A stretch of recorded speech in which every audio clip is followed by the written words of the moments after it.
Welcome to English Baba channel class 12 English flamingo book से जो chapter number 5 है Indigo. आज हम करेंगे उसके क्वेश्चन आंसर। तो जल्दी से वीडियो को लाइक कर दो। आई होप आपने वीडियो को लाइक कर दिया है और अभी तक मेरे भाई चैनल को सब्सक्राइब नहीं किया तो सब्सक्राइब कर दो सो दैट आपको हमारे सारे अपडेट्स मिलते रहे। Question number 1, strike out what is not true. MCQ question है। उस क्वेश्चन पे हमको निशान लगाना है जो सच नहीं है। राजकुमार शुक्ला क्या नहीं था? शेयर क्रॉपर था और जमीन से जुड़ा हुआ था, थोड़ी बहुत जमीन भी थी, डेलीगेट भी, लेकिन पॉलिटिशियन नहीं था भाई वो। तो राइट आंसर होगा politician. Next, Rajkumar Shukla was, क्या था वो? ये कह रहा गरीब था, इलिटरेट था। हमको निशान लगाना है उस पे जो राइट ऑप्शन नहीं है। तो फिजिकली स्ट्रांग नहीं था, बिल्कुल पतला दुबला सा था, अगर आपने उनकी फोटो देखी हो तो। अब आ रहे हैं हमारे question. Why is Rajkumar Shukla described as being resolute? Resolute होता है एक ऐसा पर्सन जो एक बार किसी काम को ठान ले, डिसाइड कर ले तो करके ही रहता है। तो राजकुमार शुक्ला को रिजोल्यूट क्यों कहा गया है?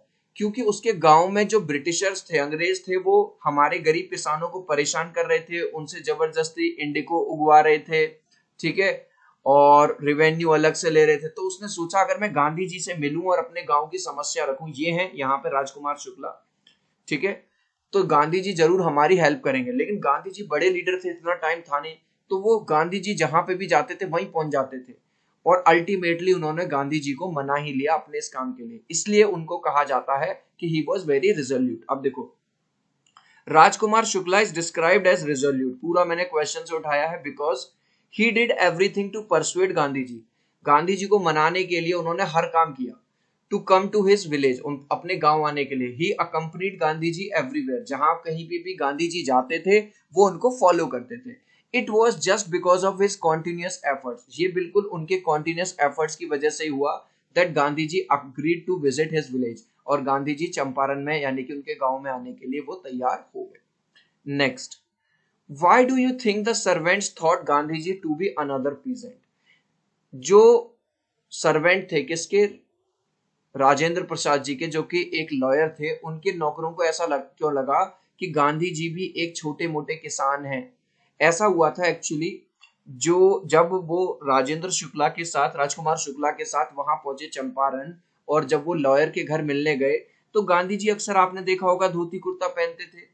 तो उनको लगा भाई यार ये भी कोई गरीब आदमी है, ये भी कोई गरीब किसान है, अपनी फरियाद लेके आया। तो उनको वो क्या समझ लेते हैं? वो समझ लेते हैं कि ये भी कोई किसान आदमी है। Rajkumar Shukla was a peasant, क्योंकि वो एक पीजेंट था, मतलब छोटा किसान था। When Gandhi ji reached Rajendra Prasad home, जब वो राजेंद्र प्रसाद जी के घर गए, he was wearing simple dhoti.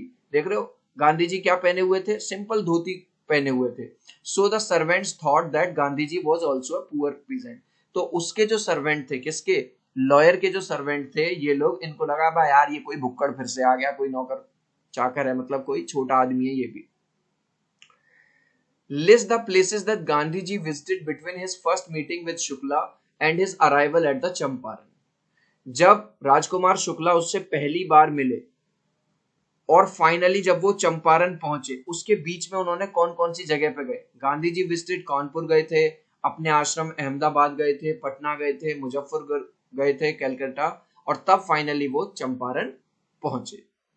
Next question, What did the peasants pay the British landlord as rent?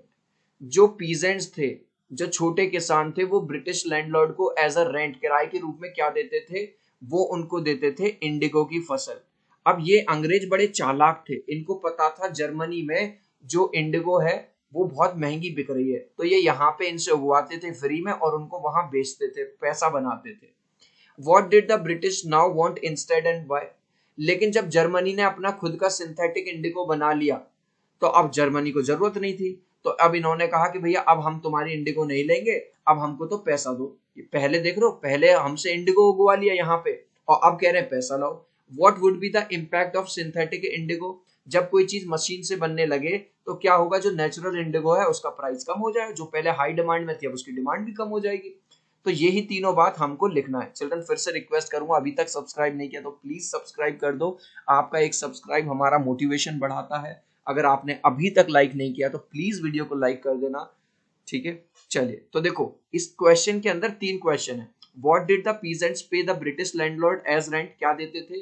देखो पूरा क्वेश्चन से उठाया है, the peasants paid British landlords indigo as a rent, बस एक वर्ड लिख दिया और भाई साहब हमारा काम हो गया, इंडिगो देते थे, है ना। What did the British now want instead and why? अब वो क्या चाहते थे और क्यों? Now Germany had developed synthetic indigo, so the British landlords wanted money as compensation. उन्होंने कहा भैया अब हमको तुम्हारे इंडिगो की जरूरत नहीं, अब हमको तो पैसा दो रेंट का। What would be the impact of synthetic indigo? का इम्पैक्ट क्या पड़ा? The prices of natural indigo would go down. अब भैया उसकी जो प्राइस है वो कम हो गया ड्यू टू सिंथेटिक इंडिगो। भाई आपने देखा होगा आम के सीजन में अगर आम बहुत ज्यादा आएंगे, बहुत ज्यादा आम है, तो उसकी जो डिमांड है वो कम हो जाएगी, क्योंकि मार्केट में कोई चीज बहुत ज्यादा है। अगर कोई चीज बहुत कम होगी तो उसकी डिमांड बहुत ज्यादा हो जाएगी। तो जब उन्होंने भी बना लिया तो इंडिगो इंडिगो हो गया, तो उसकी डिमांड भी कम हो गई और उसका प्राइस भी कम हो गया। चिल्ड्रन, अगर आप मुझसे बात करना चाहते हैं या मुझे फॉलो करना चाहते हैं, बहुत सारे बॉयज एंड गर्ल्स हैं ऑल ओवर इंडिया से जो हमारे साथ जुड़ गए हैं। इंस्टाग्राम पे englishbaba.eb पे जाइए आज ही और मुझे फॉलो कर लीजिए। अगर आप चाहते हो हमारे टेलीग्राम ग्रुप से जुड़ना, जिसमें 5000 से ज्यादा बॉयज एंड गर्ल्स जुड़ गए हैं ऑल ओवर इंडिया से, तो आप हमें टेलीग्राम ग्रुप में ज्वाइन कर लीजिए। इंस्टाग्राम और टेलीग्राम दोनों का लिंक मैंने डिस्क्रिप्शन में डाल दिया है, सो जाइए और हमको ज्वाइन कर लीजिए इंस्टाग्राम पे और टेलीग्राम पे। Next, The events of this part of the text illustrate गांधीजी's method of working. इस चैप्टर में हमको न केवल गांधी जी के बारे में बल्कि उनकी जो वर्किंग थी, किस तरह से वो काम करते थे, वो भी पता चलता है। Can you identify some instances of the method and link them to his ideas of Satyagraha and non? क्या आप हमको बता सकते हो उनके क्या क्या तरीके हैं काम करने के और कैसे आप उनको लिंक करोगे? तो सबसे पहले तो यहाँ देखो, Gandhi ji always fought for poor and their rights. Gandhi ji ने हमेशा लड़ाई लड़ी गरीबों के लिए और उनके अधिकारों। At one side he was against Britishers, एक तरफ तो वो ब्रिटिशर्स के खिलाफ थे कि भैया तुम गलत कर रहे हो, अपने देश जाओ। Yet he never involve in violence, लेकिन फिर भी उन्होंने कभी खून खराबे का साथ नहीं दिया। और उन्होंने क्या कहा? बॉयकॉट ऑफ फॉरेन थिंग्स, उन्होंने कहा कि जितनी भी विदेशी चीजें हैं वो हम यूज नहीं करेंगे, उनका बॉयकॉट करेंगे। फिर उन्होंने दांडी मार्च किया, नमक सत्याग्रह किया।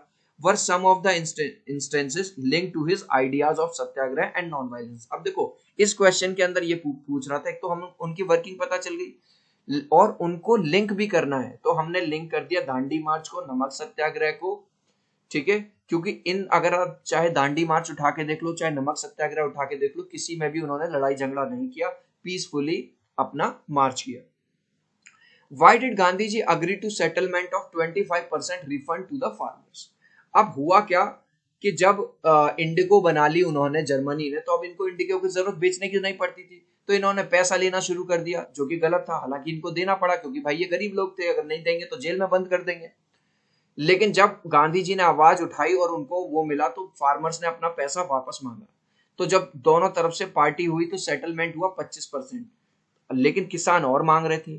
तो गांधी जी ने एक बात समझाई कि भैया खाली पैसा ही हर चीज नहीं होती, सबसे बड़ी बात है तुम्हें तुम्हारी इज्जत वापस मिली है, सबसे बड़ी बात है तुम्हें तुम्हारे राइट्स वापस मिल गए हैं, अधिकार, और जो कि बहुत बड़ी बात थी। तो गांधी जी ने इसी वजह से 25% वाली जो डील थी उसको एक्सेप्ट कर लिया था। For Gandhi ji it was not about the money but for the rights and prestige of peasants. Gandhi ji के लिए पैसों की बात नहीं थी, बात पैसों की नहीं है, but it was for rights, ये अधिकारों की बात थी और इज्जत की बात थी गरीब किसान की। सो ही के बाद पूरा मैंने क्वेश्चन से उतारा है। So he agreed to the settlement of 25% refund to the farmers, इसलिए वो 25% के रिफंड के लिए रेडी हो गए। नेक्स्ट, हाउ डिड द, यहां आएगा Champaran episode.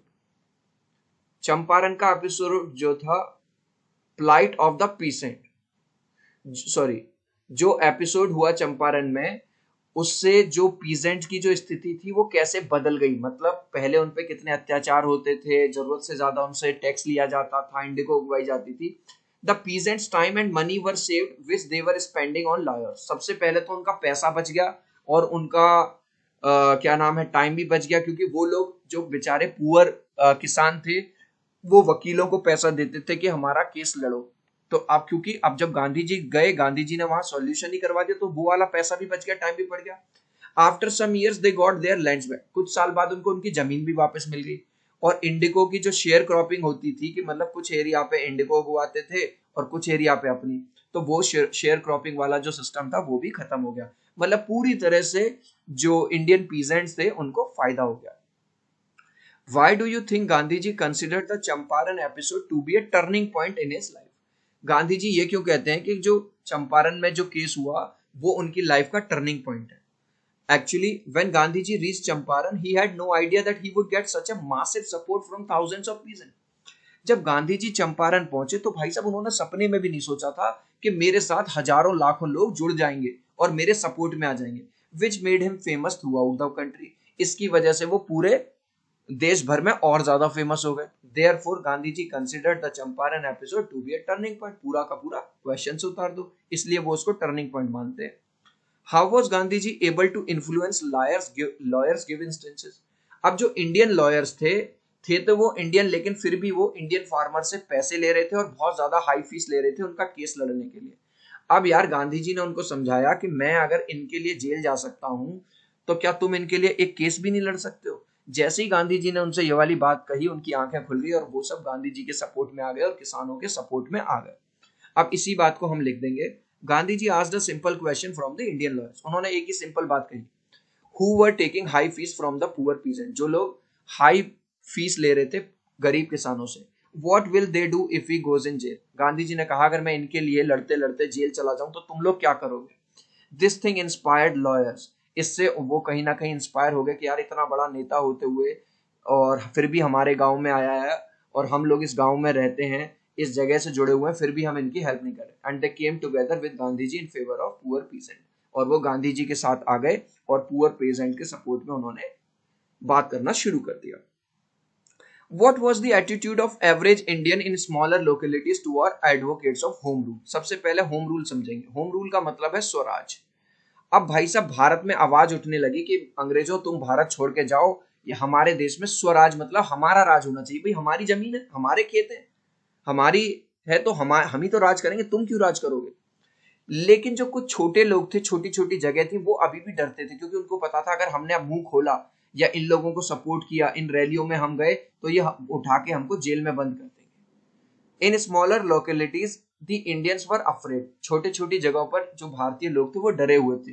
To show sympathy for advocates of home rule, वो उनको चाह के भी सपोर्ट नहीं कर पा रहे थे जो लोग स्वराज मांग रहे थे, होम रूल मांग रहे थे। बिकॉज दे वर अफ्रेड, क्योंकि उनको डर लग रहा था that Britishers would send them in jail. क्योंकि उनको लग रहा था अगर हम इनको सिंपैथी दिखाएंगे, सपोर्ट करेंगे अपने ही लोगों को, तो ये कहीं ना ऐसा ना हो कि ब्रिटिशर्स हमें जेल भेज दें। How do we know that ordinary people too contributed to the freedom of movement? क्या खाली गांधी जी की वजह से, क्या खाली जवाहरलाल नेहरू की वजह से, क्या खाली फ्रीडम फाइटर्स की वजह से भारत आजाद हुआ था? क्या उसमें आम आदमी का कोई योगदान नहीं था? नहीं। हमें ये बात कैसे पता चलती है कि ऑर्डिनरी पीपल का भी योगदान है? देखो यहाँ पे ये गांधी जी आपको दिख रहे हैं, ये रहे, ठीक है। जब भी गांधी जी जाते थे तो लाखों की संख्या में, हजारों की संख्या में भीड़ उनके साथ चलती थी। अब यार मैं किसी काम के लिए जा रहा हूँ और मेरे साथ हजारों लोग साथ में चल रहे हैं, तो सामने वाला तो यार मुझसे वैसे ही डरेगा कि भाई साहब 1000 लोग इसके साथ आ रहे हैं।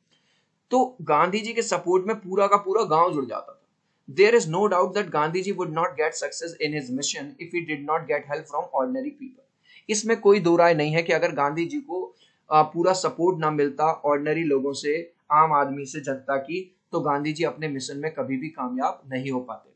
Whenever Gandhi ji was in trouble, जब भी गांधी जी मुसीबत में फंसते थे, a large number of people gathered there to support him. हमेशा एक बड़ी संख्या में लोग उनके आसपास आ जाते थे और उनको प्रोटेक्ट करते थे और रैलियां निकालते थे। तो गांधी जी को हमेशा से एक सपोर्ट था पूरे देश का। चिल्ड्रन, इस लास्ट क्वेश्चन का आंसर आप मुझे दोगे कमेंट सेक्शन में। देखता हूं कितने बच्चे राइट आंसर देते हैं। Peasants had to grow dash in pressure of Britishers. Peasants को क्या ग्रो करना पड़ता था अपने खेतों में? कॉर्न, इंडिगो, वीट या नन? इस क्वेश्चन का आंसर आप मुझे दोगे कमेंट सेक्शन में। आई होप मेरी एक्सप्लेनेशन आपको बहुत अच्छी लगी होगी। इससे आसान क्वेश्चन आंसर आपको पूरे यूट्यूब पे नहीं मिलेंगे। तो प्लीज वीडियो को लाइक कर देना, चैनल को सब्सक्राइब कर देना। मिलते हैं अगले वीडियो में। Bye bye.